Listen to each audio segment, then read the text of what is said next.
Welcome back to the Pontus campaign. Last time we took out the Galatians in a nice easy battle and conquered all of their territory. Then we got some free territory from Trapezoes when they decided to confederate with us to avoid their war with Colchis, I believe. Then we declared war on Sinope for no other reason than we needed their territory for one of our provinces. We destroyed their forces really easily, then I forced some sort of decisive battle with them, which proved to be pretty easy as well. So we've taken them down, and now we're looking to our next potential opponent. That next opponent is going to be Bithynia, because they do control the last region in our home province of Bithynia at Pontus. So I started moving my men over, ready to attack them. I needed some turns to shake off the plague and replenish the forces who previously died to plague, maybe recruit some more units. But before we could finish any preparations, Atropatkan suddenly came along out of nowhere and declared war on us. Not very helpful. These guys were very nice to us when we played as Medewi previously. It looks like in this campaign they're going to be the opposite. They are going to be a big pain in our side. Quite literally, they come in for an attack against Trapezoes. Not much we can do about that right now. We've got a terrible garrison and a couple of units nearby. At least we can see a couple of the units they have. They have some elite Sparabara, the upgraded version of the type of unit that we're using in some cases. I considered trying to fight this battle, but there's nothing we could do really here, so we'll just get rid of Trapezoes, and they are going to take it upon capturing it, so that's unfortunate. The only tiny upside to this war starting was you might have noticed that their satrape, Hayastan, betrayed them, so Hayastan will now join the war and fight against them as well for their own independence, and they do border us, so that's nice to have a mutual enemy with someone we don't really want to attack ourselves. So with that happening, we now need to rush our forces right across our little kingdom, away from Bithynia and over towards Trapezoes. The hope is that we can arrive before they do anything else, and we did. They didn't come in to take any more territory. They probably could have if they really wanted, so that's nice. I can set up an ambush on this road. That means they definitely can't do anything against us now. This road's the only way into the rest of our kingdom from Trapezoes, and we'll just keep advancing towards them. We want to take Trapezoes back before they finish building things. You can see there's lots of smoke coming off the settlement, meaning they're building things there. If we can take the place back before any of the construction completes, the buildings will then revert back to whatever they were before, which is our buildings, the Hellenic ones. So if we can do that, it will just mean there's no real long-term damage to losing Trapezoes here. The enemy army wasn't very good, but for whatever reason I became fixated on this idea of ambushing them. And while trying to ambush them, they actually just ran away, as we saw there. So I guess things worked out in the end. We are just going to storm in and kill their poorly formed garrison, and we did do it in time, so this will cancel all of their construction and we'll keep all of our lovely buildings. Delightful, but it's a shame we didn't take down that army, because now it could come back. We're going to have to hang around here and pursue this war. I suppose we might as well. We still aren't in a position to complete our objective of taking 2 provinces, but we can advance against these guys and maybe take some of their lands. Not that I particularly want to, but since we have to be here anyway, we'll ignore the other provinces we could be taking right now. So I peeked over the border. There was an army just standing there in the next settlement over. I'm going to put an ambush here on the border because I thought they might come straight back and go for Trapezoes again. Sometimes the AI likes to prioritize ports, such as Tyros in our previous campaigns. I thought maybe Trapezoes is going to trigger the enemy and they'll keep trying to take it whenever I capture it back. They did attack us with these 3 units and we ambushed them, which is not particularly helpful actually, because although we can kill these guys, it means that the enemy faction now knows there's an ambush here. I suppose someone survived from that army and managed to tell the rest of their guys about this, and now that they know we're here, they can come over with these 2 stacks and make this attack. Doesn't look particularly nice for us, but we can see that both stacks are similar, so that's interesting intel to know. At least this is their standard army build. They've got a few good units and a lot of trash essentially, and we're just going to retreat from that fight. We got a good retreat. I was hesitant to even take the retreat, because if it had retreated poorly and gone somewhere weird, they could have then attacked Ariobarzanes with his inferior army and just wiped him out. Luckily none of that actually happened. So now at the start of the next turn, the two armies split up for whatever reason. One army stayed in our territory, the other one went back. And when I went to attack the first army, they decided to stand and fight. The wrong decision, they should have retreated back to being near the second army. So now I have the chance to just kill them. I'm going to auto-resolve this one because it's so far in our favour. I guess all of their low-quality hillman type troops just don't give them much power on the balance bar. Not completely ignorable losses in this auto-resolve, but at least it saved us a lot of time. We got rid of that army. So that's our first real damage inflicted against Atropatkan now. And since we're in our own territory, I'll just sit around a bit longer, get a bit of replenishment, and I also thought I still might be able to get the ambush that I want because I'm still in the high quality ambush position with the high chance of it working in this forested hill, and there's still an army right there that might be aggroed over to attack Ariobarzanes, so we'll keep the ambush plan going and see if we can get them eventually. I was disappointed, of course, to learn that what the enemy did instead was run away. It seems that setting up an ambush near the enemy causes them to fall back even if they don't discover it, so this just seems to be my lucky charm, trying to do an ambush, and now we'll be able to move into their territory and take something from them for free. They didn't have much in the garrison there. So this will be our first region in Armenia, in Hayastan's territory essentially. I guess they lost it to Atropatkan and that's why they were previously their satrapy just now. So in we go. From here there are now hostile territories to both the west and east, so it's a bit of a fork in our route into their territory. We'll have to decide which way to go and try and work out which way they might counterattack from as well, if that intelligence becomes available. We got some interesting diplomacy as we waited. Hayastan wants a non-aggression pact. That is nice. We'll team up with them against Atropatkan if we can. And then we got this little deal from the Ptolemaic Empire. They also want non-aggression, and I presumed they were asking me for money, so I immediately came to the menu saying, no, I'm not going to give you any money. Then I realized they were offering to give me money, actually, so they really wanted that non-aggression pact. I think maybe our exploits against Atropatkan might have gained us some fame, and the Ptolemaic Empire don't want to be on our wrong side. That's pretty good actually. That's going to buy us quite a lot of security to the south. They do have a region in one of our provinces, so they could potentially do something against us. We learn that Bithynia have been conquered by Rhodos, so that's inconvenient because I had good relations with Rhodos, and just means the guys that control one of the regions we need are now a tiny bit stronger, but we can ignore all of this for now because it's not going to be any of our concern until the Atropatkan situation is settled. So I started marching to the southwest and found that the army I'd spotted in their territory earlier was now sitting down here. So I thought we might as well just go in and attack it. I don't really mind if the place I just took gets captured by forces coming from the east, because we'll just go and fight them and take it back and maybe force a decisive battle.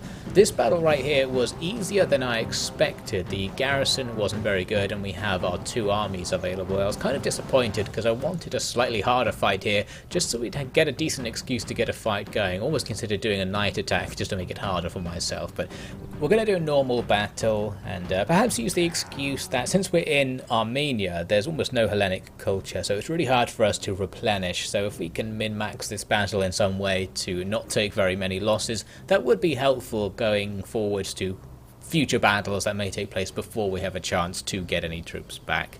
Anyway, the enemy's deployment was pretty strange. It's right on the edge of the map. There's this really good forested ridge that they've sat on, and we can't actually see them, but we can presume that they're here. There's lots of traps that we can spot, and those traps go all the way off to the edge of the map, like these barricades, to stop us from flanking around them. Although, since they are camping against the line of death, we can't really outflank them here, so perhaps some of these traps aren't too necessary. The traps even ended up screwing the enemy over, I think. We can see evidence of it here in the forest. We can't see any units, but we can see bodies and traps that have already been triggered. So I think the enemy put traps in front of their original position, then shifted around and triggered all their own traps. So that was good of them. At least it shows me where they are and that they're already taking losses. We really can't see anything of their supposedly pretty large army. I did want to provoke them to advance rather than advance up the hill myself. We got some cavalry who came out to investigate what we were doing down here, and that's going to be a bad choice from them. We have lots of slingers in front of the army, and they are going to sling away at them, at least in theory. They like to spend a lot of time thinking about it, ranging, I guess, getting ready for the sling. Eventually, there they go, they'll make an attack, and we kill some of the cavalry, and they're going to shatter due to this attack. And they actually send another unit of cavalry after that one to do exactly the same thing, just right up and down in front of the line. Not especially successful, as you might imagine, so we killed some of them and then just kept standing there as more and more units started coming down. We seemed to draw the enemy out somehow, just by not really doing anything. Every time they took losses, they brought more stuff down, and soon enough the whole army, in a very messy sort of way, was vaguely coming out to attack us, so we pretty much got what we wanted here. Lots of infantry just all over the place, no structure at all, so I'm just going to stand in a big line and see what comes down to fight us. Here come some of the first units to make attacks, taking a lot of losses from javelin and slinger fire on the way in, and now they'll have a potentially okay time fighting levied hoplites since they're not very good, but that unit just shatters instantly, and other units won't really have more luck. All of our good troops are on the left end of the line. I'm going to do a heavy left attack here. Unfortunately, the enemy weren't too interested in fighting most of my superior troops, but while they're wondering what to do, they're taking plenty of slinger fire, so we're doing lots of damage still, and we're also tanking some of their javelins onto our heavily armoured and shielded hoplites, so that's nice. Starting to make a bit more of a concerted attack here on our centre left, where Ariobarzanes was stationed with his hoplites. He's going to have an okay time fighting against some of the enemy's better spear units, just because our guys are even better still. Further down the line, our levies probably taking friendly fire from our slingers here. I wasn't really microing them very well, but at least they'll be doing okay in the melee combats they're facing from the front. Here you can see me starting to fold around on the left, and some of the enemy now coming to fight with our hoplites. Very happy to see that. We'll be able to hack through these light and medium infantry pretty well, although once again the hoplites refusing to use their spears. They just act as a sword unit in melee, and I think that just might be a problem with Divide at Impera. I'm not sure. I think they still count as being in hoplite phalanx formation even when they're doing that. Anyway, I had a slightly failed cavalry attack on the left because the enemy had too many spears. We'll move away and get ready to do something else. And we're also going to fold around and make a flank attack on the right here. I've got tons of Sparabara going up against some elite Sparabara, hoping that by having 3 units against their 1 will overcome the enemy's eliteness. There goes some enemy skirmishers being chased off the field by some of our low quality axe troops, I think it was. And pretty much the battle just grinds to a conclusion very fast because we have the enemy outmaneuvered all over the place. Our numerical advantage is very large, and our troops in many places are also better than theirs, so there wasn't really anything they could do in this fight, and they start routing all over the place. This is going to be a nice little victory here, and I forgot to mention earlier, this is actually a defensive sally. So I did a siege assault and the enemy sallied to turn it into a field battle, so this actually counts as the battle for the settlement. So we get that win, and we won't have to do another battle to take the settlement. That's very nice. And of course we took down an enemy army, another one. Atrapatkan starting to be pretty embarrassed in this war. We are just mopping the floor with them in every engagement so far. In terms of losses, I don't know if we actually did better than what the auto result would have given us. Hard to say, but at least our losses were concentrated among our weaker forces, so our main force is still in very good condition and can continue on to fight battles from here, so perhaps we've achieved our objectives there. Now I've got this mission to go and attack Korzhavk. It's this town down here, and it's actually in Armenia, so we might as well go and take it and complete this province since things are going so well in this war. I had originally intended to just attack the enemy a bit, get peace, and then go back to doing something else, but it seems it's going to be pretty easy to just conquer everything. It's not Hellenic, making it kind of annoying to conquer. We'll have to sit here for a while to sort it out, but we'll do it anyway. Also noticed there was an Atrapatkan settlement down there to the southwest again, so I kind of wanted to go and check just in case there was an army there, because if there was, it could rear attack me as I started going around to the southeast to conquer the rest of the province of Hayastan. Luckily I had this spy in position to come and check the place out, and there actually was an army there, so it's good that I thought there would be. Good old paranoia. So now I'm going to move Ariobarzanes over to block them from coming into Hayastan and potentially go and just attack them and take that province from them, although that province is part of Syria, so we definitely don't want to hold it right now. They actually sent one unit on their own up to the north here, and it looked like they might want to come and attack one of our settlements, and I was a little bit worried they might actually be able to take it. With a single unit of heavy cavalry against our terrible garrison, there's a chance they would be able to win a battle there, but we're just going to ignore that for now and carry on. I decided to make this attack with Ariobarzanes. The advantage certainly in the enemy's favour. Their army is not all that good, but ours is also pretty bad. We lack any good units at all apart from our general's guards, and the enemy has the numerical advantage. Because we didn't really have any hitting power, I decided to hire some mercenary Syrian elephants, the best elephant unit in the game. They're very armoured, very powerful, and hopefully they will function as the hammer in a potential hammer and anvil strategy. Now that one unit that was threatening our settlement actually came to take part in a battle here. They attacked us. That's going to trigger what is effectively a sally battle from the garrison I had under siege here. So here we go. The advantage still in the enemy's favour, but I thought it was time for a more difficult battle anyway, so there's no point retreating or anything like that. I am somewhat corner camping because there was a little hill up there, so I'm just going to sit here and take advantage of the high ground and see what the enemy do. We're starting with a tiny bit of a skirmish. We have the skirmish advantage, so I'm quite happy with that. We've got lots of slingers and our Sparabara firing arrows at the enemy, so some of these enemy archers here don't last very long at all. That's just a small unit from the garrison, and they're just dropping like flies as we attack them. They're going to run away. They also advance with some javeliniers who will do terribly against our slingers. Here they come attacking our right flank. That's where we have most of our lighter infantry, and here they are attacking the left where I've got a load of Sparabara. The enemy's infantry are going to be better and worse. They've got militia who are worse, but loads of actual armoured spearmen who are quite a lot better and will just annihilate our Sparabara, who are, at the end of the day, still trash infantry who can't do very well against anything that isn't also trash infantry or cavalry. They were also being pretty good about not attacking our hoplite phalanx line in the middle, at least at first. I wonder if the Divide et Impera AI is somehow scripted to not attack your hoplite phalanxes from the front. That would be a good idea if it was, but they go and do it eventually.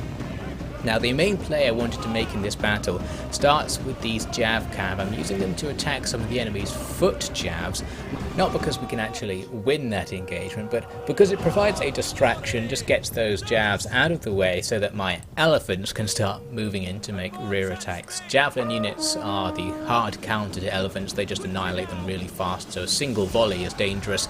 Luckily their other Jav unit came in for a melee charge against our elephants, and our elephants counter-charge and just trample them, although their formation was so loose and spread out that that didn't actually do all that much damage. Luckily they continued fighting in melee, and I suppose they have no stats whatsoever, so that doesn't matter, and we get rid of them. So this allows our elephants to now start attacking more important targets, going to go after their infantry and try to trample them and just get rid of them. Some of their infantry just failing to attack our line there. Their low quality garrison units are falling back already, but their higher quality Sparabara are still going to fight, and our elephant charge didn't seem to phase them at all. The way the elephant charges work in the game is very unknown, and that charge didn't work basically. That was a failed charge, so it didn't apply the charge bonus. On the left-hand side of our line, things aren't looking very good because our Sparabara are just being annihilated by the enemy's regular troops, and they even have this unit here. It's a combined pike and archer unit. Haven't seen that before, and they're causing a tiny bit of hassle from back there. We had another bit of trouble where this is just something that can happen sometimes. You get your hoplite phalanx rotated for whatever reason. That opens up the line and causes the phalanx to be attacked in the rear. At least the gap in the line wasn't really exploited by the enemy and allowed us to sling through it to hit some of their lighter troops and destroy them. Coming in here for another attempt at an elephant charge, and it kind of works and doesn't work here. They start doing their charge, but then they stop once they reach the enemy. So they have a distinct animation state when they're in the kind of stampede mode that just goes through enemy units and kills everything it comes into contact with. Whether elephants will actually do it is very up in the air, as I said. So you can either do tons of damage and annihilate entire units instantly, or you can do nothing. And I still don't really know what determines what happens after tons of experience using elephants in Divide et Impera specifically. Now anyway, the battle is just going to grind on, and we are going to be able to win just because we keep outflanking enemy units, and the tiny bits of the line where we do win were enough. Our Sparrow held on the left for our elephants to come along and start rear-attacking the enemy, rear-attacking those pikes in fact, so a tiny bit dangerous because they'll turn around and have a large bonus fighting elephants, but still not going to be able to get rid of us. And we're just swarming all over the place now. We can use our slingers in melee if we want to, and just add to our own numerical advantage to make sure the enemy's morale is always being hit, even if we're not killing them particularly quickly. Our slingers that are still firing, taking out the enemy's archers at the back, and then finally I made this attack with our Galatian troops. These guys are truly manly men. They've got pretty much no clothes on, and they're brandishing their enormous sword, and in they come to fight with the enemy. Many of them turn into ghosts. They are so shocked and disappear, and that's going to seal doom for the rest of their troops. We'll take them out, and that's going to bring that fight to an end. So a close victory, a pretty messy one where we did take quite a lot of casualties. Hopefully we'll still be able to get the settlement as a result of this win, since we did wipe out the enemy as well. We'll see that next time, and of course how the rest of this little war is going to go.